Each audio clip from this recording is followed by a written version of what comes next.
Odious B is back. You didn't think I'd go away that easily now, did ya? Today I want to tell you about how MLB can speed up their games once and for all. Because you know MLB's been talking about speeding up the game for years. Because apparently to some, the games are too long or the games are poorly paced. To the point where they're changing the rules. They've added the automatic intentional walk. They're even messing with the integrity of the game with 3 batter minimums for relief pitchers and that idiotic extra innings rule where they're putting a free runner on second base. We're going to give you a free runner because teams aren't scoring runs fast enough in extra innings. Driving the purists crazy. They're driving me crazy with this lunacy. So today, I got my rule. I'm going to tell you about how MLB can speed up their games once and for all. But first, I want to go over the new experimental rules MLB is implementing for 2021 in the minor leagues. Let's go over those real quick here.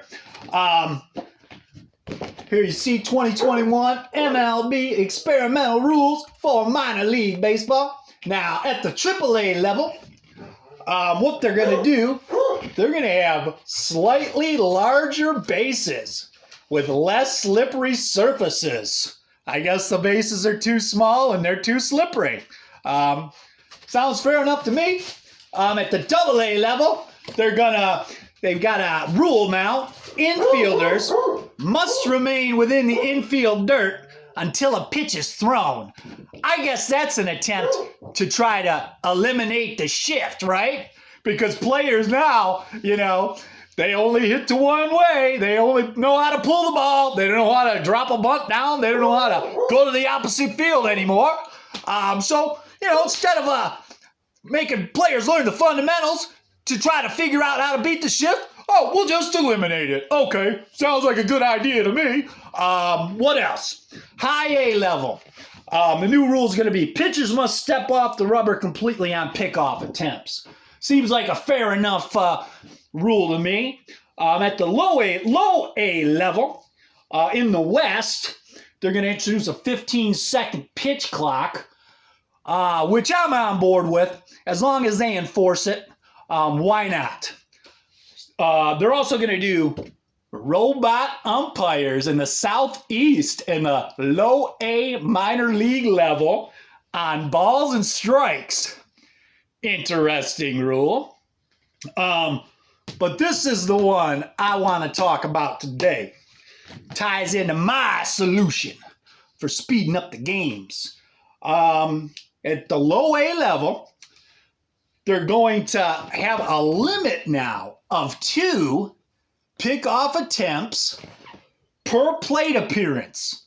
So if you're a pitcher and you got a guy on first base, you can only attempt to pick him off twice per batter, which to me, this sounds like a nightmare. How are they going to enforce this rule?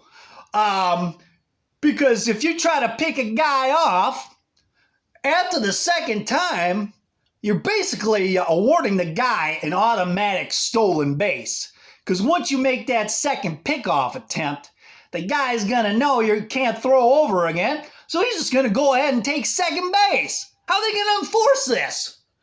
And then, now I could see a pitcher's strategy being, well, I'll only throw over there once.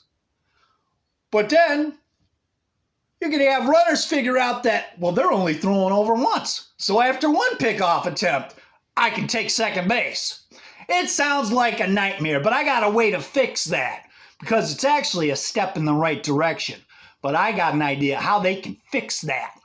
Okay, so when I started thinking about speeding up the games, my initial thought was, I thought about the pickup attempts, how much the game just grinds to a halt when a guy gets on first base and the pitcher's looking over there and all this, stepping off the mound.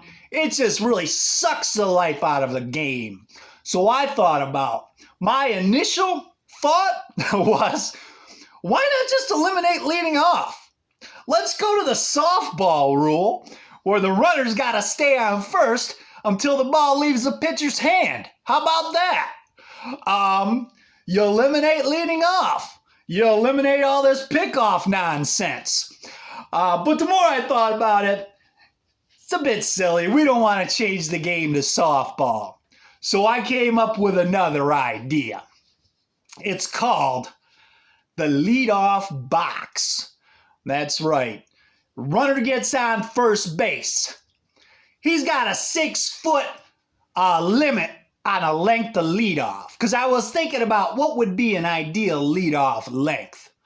And I was actually at Walmart, and they had the social distancing markers on the floor. So I actually pretended like I was on first base, pretended the base was at one end of the social distance marker, and at the other end, I thought, this is actually a good leadoff distance.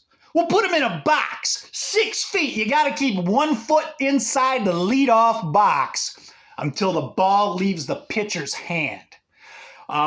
Make it virtually impossible for a pitcher to pick a guy off. And if a pitcher knows it's virtually impossible to pick a guy off, he's not going to be throwing over there. Okay? And at the same time, if the pitcher's bold enough, if he thinks he can pick a guy off, let him throw over there twice. That's where you keep the 2 pickoff attempt maximum. Actually sounds like a good idea. Give him 2 cracks if he thinks he can do it. It's unlikely. But give him that. And guess what? You're not eliminating leading off.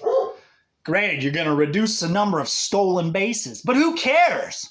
The stolen base, it's station-to-station baseball. It's not like the guy steals second and, you're going to bunt to get him over to third. It's a dead play. Small ball is dead. Okay? So you keep the guy in the box. Nobody cares about stolen bases. And you're not eliminating the stolen bases. If you got a fast guy, maybe he can master the art of getting a running start as the ball's about to leave the pitcher's hand. Because you're only in that box until the ball leaves the hand. Then it's off to the races. And here's my thought process behind this, the leadoff box. You're eliminating small ball, right? Fewer bunts. I can't stand the bunt. It's a dead play. We're living in the power era. Home runs, baby. That's what we want to see. The small ball is dead. Players don't learn how to lay down a bunt anymore. They don't want to do that. So let's get rid of it. And if you got managers who are still inclined to the dead ball era and they want to play station to station, go for it. Another thing that's going to do, though, you're going to speed up the game, fewer pickoff attempts, fewer replays on close pickoff attempts. How many times have you seen they got to stop the game to review a pickoff attempt? Are you kidding me? You're going to eliminate that. You're going to eliminate pickoff attempts. You're going to limit the guy with his leadoff from first base. You know what that's also going to do? More opportunities for double plays. 6-4-3, 4-6-3. What's more exciting than seeing around the horn double play? You're going to have more of those, and guess what? More opportunities for triple plays, too. How about that? 5-4-3, 6-4-3, 6-5-4-3, triple plays. What's more exciting than the triple play in baseball? And by eliminating bunting, you're going to eliminate guys stepping out of the batter's box to look at his third base coach, get his signals, all this stupid stuff with the signals. Like, the guy's not going to bunt. All this stuff's going to be eliminated. You're going to speed up the game. Speed up the game. So that's my idea for speeding up the games. The 6-foot leadoff box. You got one at first. You got one at second. One at third. It's going to speed up the game. No more messing with the integrity of the game. And you're going to have faster games, more exciting games, more double plays, more triple plays. And it's going to be fantastic. Let me know what you think in the comments section. Tell me I'm stupid. Tell me I'm ugly. Tell me to pound sand. Or leave your favorite no-bake cookie recipe. whatever you want to do. Till next time, I will see you guys later and leave Woody alone.